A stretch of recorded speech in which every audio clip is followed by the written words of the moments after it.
Lukole, liko maeneo ya Lukole kama ghala la Mkwaki AMCOS.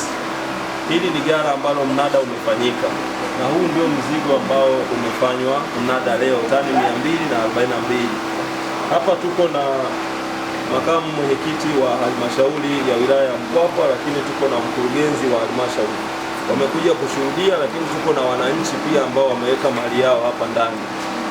Mimi nimesimama kama mzabuni kwa niaba ya bodi ya stakabadhi za ghala, lakini tumesimama pia kwa niaba ya COPRA, tumesimama pia kwa niaba ya tume ya maendeleo ya ushirika, lakini na TMX kwa maana ya kusimamia mfumo ambao ni mfumo wa stakabadhi za ghala.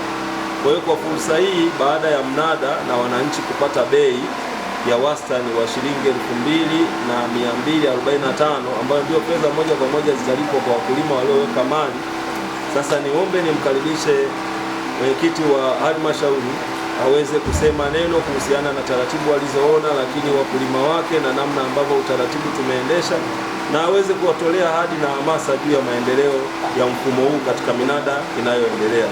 Karibu sana Mheshimiwa Diwani na mwenyekiti wa halmashauri. Asante sana. Naomba wananchi tusogee ili tusikie wote.